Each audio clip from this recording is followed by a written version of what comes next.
Senate President and the Speaker make about less regulations, fewer rules and regulations, and providing certainty to businesses to attract capital.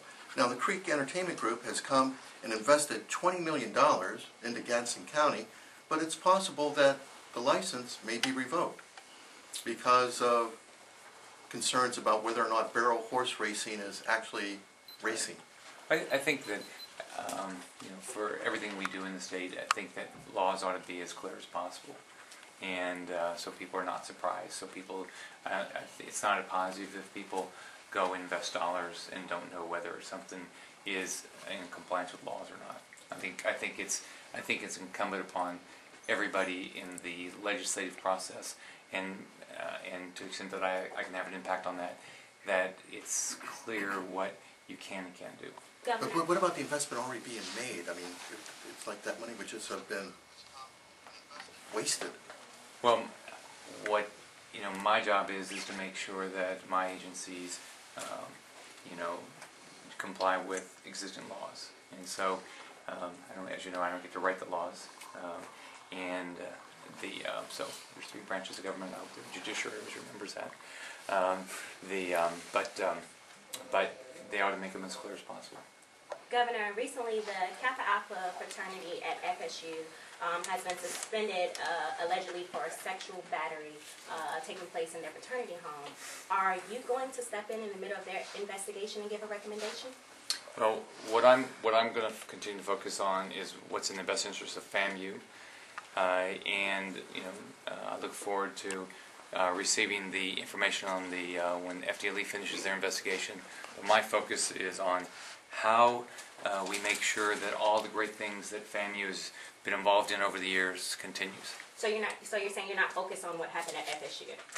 So I'm focused on each of our universities and making sure they do the best job they can.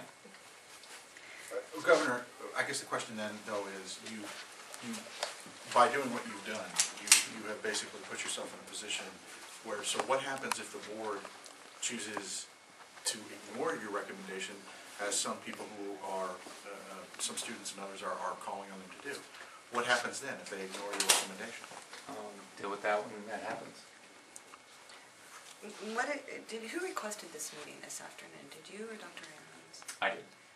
What do you hope to accomplish today that you didn't in a phone conversation yesterday? Well, I want to hear his views and what his thoughts are, and if he has any questions for me, answer any questions that he has. But most importantly, it's to listen to what his thoughts are. Well, he put out a statement last night in which he said that he feels he's done everything proper and that he's done nothing wrong. But he also says, I work for the board. So I think he kind of already communicating very clearly that he feels, it sounds like he doesn't feel that he needs to step aside. And he should do whatever he believes in, whatever he believes in. Are you going to press him again today to step aside? Well, what I did yesterday is I told him and I told the chairman what I believed in. And everybody has the right to make the decisions that they want to make, but I'm going to continue to tell people what I believe is in the best interest of FAMU. If he's suspended, then who would you think would replace him as president? Well, I think we'll deal with that at the time, or the board will deal with that at the time. But I think there's a lot of individuals all over the state that could do a good job and clearly care about FAMU and making sure that FAMU continues to be a great institution.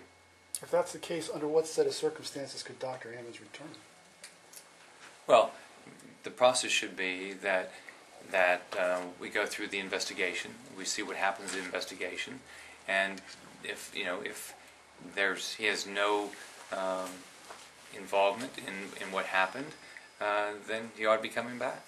If you don't have any evidence, though, as you said yesterday, that he's done anything wrong, why do you think he should then step aside until the investigation's over?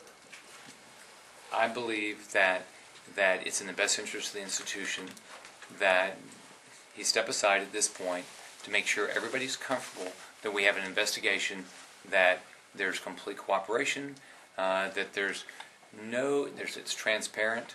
I believe it's in the best interest of the institution. Who?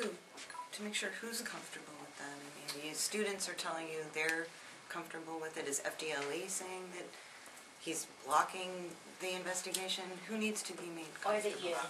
I believe it's in the best interest of the institution that the public understands that it's an investigation that that is going to be transparent, is going to be everyone's cooperating. So you're saying by him still being in office, well, not being in office, but being president, you feel that it can't be, the investigation can't be transparent?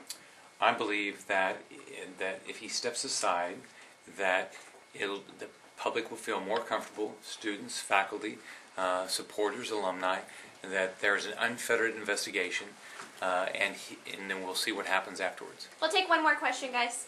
Governor, there was a moment last night when you came out of the mansion just to talk to them, and it was reflective of something that's also happened earlier this year when you brought up your experience in public housing as a way, it seemed as a way to relate to the audience. Can you explain? And a lot of people were offended by that insinuation. Yeah, what do you think of it?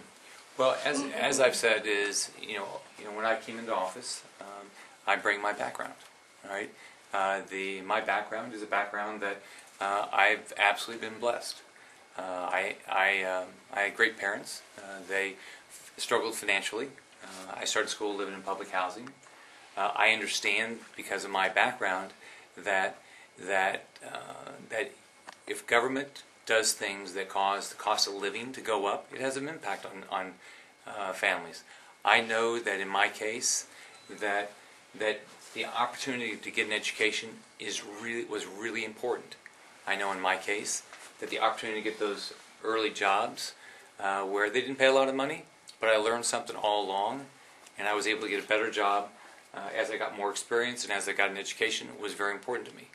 So what I've tried to explain to people is why I believe the way I believe.